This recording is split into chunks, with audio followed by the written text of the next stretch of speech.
जय हो सोमनाथ ज्योतिर्लिंग की। गुजरात प्रांत के काठियावाड़ क्षेत्र में समुद्र के किनारे सोमनाथ नामक विश्व प्रसिद्ध मंदिर में यह ज्योतिर्लिंग स्थापित है। पहले यह क्षेत्र प्रभास क्षेत्र के नाम से जाना जाता था। यही भगवान श्री कृष्ण ने जरा नामक व्याध के बाण को निमित्त बनाकर अपनी लीला का संवरण किया था। यहाँ के ज्योतिर्लिंग की कथा का पुराणों में इस प्रकार से वर्णन है। पावन प्रभास क्षेत्र में स्थित इस सोमनाथ ज्योतिर्लिंग की महिमा महाभारत, श्रीमद् भागवत तथा स्कंद पुराण आदि में विस्तार से बताई गई है। चंद्रमा का एक नाम सोम भी है। उन्होंने भगवान शिव को ही अपना नाथ स्वामी मानकर यहाँ तपस्या की थी। अतः इस ज्योतिर्लिंग को सोमनाथ कहा जाता है। इसके दर्शन, पूजन, आराधना से भक्तों के जन्म जन्मांतर के सारे पाप और दुष्ट कृत विनष्ट हो जाते हैं। भारतीय उपमहाद्वीप के पश्चिम में अरब सागर के तट पर स्थित आदि ज्योतिर्लिंग श्री सोमनाथ महादेव मंदिर की छटा ही निराली है। यह तीर्थ स्थान देश के प्राचीनतम तीर्थ स्थानों में से एक है और इसका उल्लेख स्कंद पुराणम, श्रीमद् भागवत गीता, शिव पुराणम आदि प्राचीन ग्रंथों में भी है। वहीं ऋग्वेद में भी सोमेश्वर महादेव की महिमा का उल्लेख है। यह लिंग शिव के 12 ज्योतिर्लिंगों में से पहला ज्योतिर्लिंग माना जाता है। ऐतिहासिक सूत्रों के अनुसार आक्रमणकारियों ने इस मंदिर पर 6 बार आक्रमण किया। इसके बाद भी इस मंदिर का वर्तमान अस्तित्व इसके पुनर्निर्माण के प्रयास और सांप्रदायिक सद्भावना का ही परिचायक है। 7वीं बार यह मंदिर कैलाश महामेरु प्रसाद शैली में बनाया गया है। यह मंदिर गर्भगृह, सभा मंडप और नृत्य मंडप 3 प्रमुख भागों में विभाजित है। इसका 150 फीट ऊंचा शिखर है। इसके शिखर पर स्थित कलश का भार 10 टन है और इसकी ध्वजा 27 फुट ऊंची है। इसके अबाधित समुद्री मार्ग त्रिष्टाम्ब के विषय में ऐसा माना जाता है कि यह समुद्री मार्ग परोक्ष रूप से दक्षिणी ध्रुव में समाप्त होता है।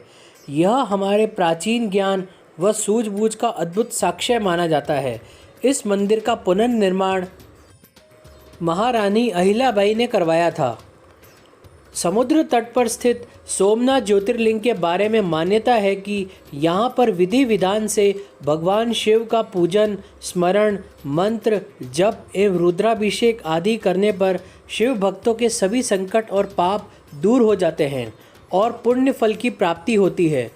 भगवान सोमनाथ की साधना आराधना से भक्तों के जन्म जन्मांतर के सारे पाप नष्ट हो जाते हैं। ज्योतिष के अनुसार जन्म कुंडली में मौजूद चंद्रमा के अशुभ प्रभाव को दूर करने के लिए सोमनाथ ज्योतिर्लिंग की पूजा एवं दर्शन अत्यंत फलदायक होते हैं। इस पूजा द्वारा चंद्र दोष समाप्त होते हैं। भगवान शिव के साथ चंद्रमा का आशीर्वाद भी मिलता है एवं धन धान्य की प्राप्ति होती है। मानसिक रोगों से मुक्ति प्राप्त होती है।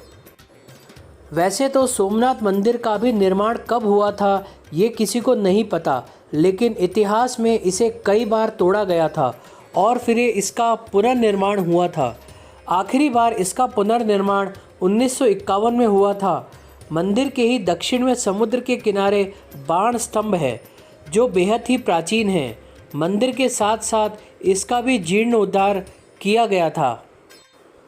जानकार बताते हैं कि बाण स्तंभ एक दिशा दर्शक स्तंभ है जिसके ऊपरी सिरे पर एक तीर बाण बनाया गया है जिसका मुंह समुद्र की ओर है। इस बाण स्तंभ पर लिखा है आसमुद्रात दक्षिण ध्रुव पर्यत अबाधित ज्योतिर्मार्ग। इसका मतलब ये कि समुद्र के इस बिंदु से दक्षिण ध्रुव तक सीधी रेखा में एक भी अवरोध या बाधा नहीं है। सोमनाथ मंदिर का महत्व। यहाँ पर श्री कृष्ण ने देह त्याग किया था। सोमनाथ मंदिर 12 ज्योतिर्लिंग में से पहला ज्योतिर्लिंग है। यह तीर्थ पितृगणों के श्राद्ध व नारायण बलि आदि कर्मों के लिए भी प्रसिद्ध स्थल है। यहाँ पर 3 नदियों हिरण, कपिला और सरस्वती का महासंगम होता है। इस संगम में स्नान करने का बहुत महत्व है। यहाँ पर भक्त जो भी कामना करते हैं भगवान शिव उसे पूरी करते हैं। हर हर महादेव।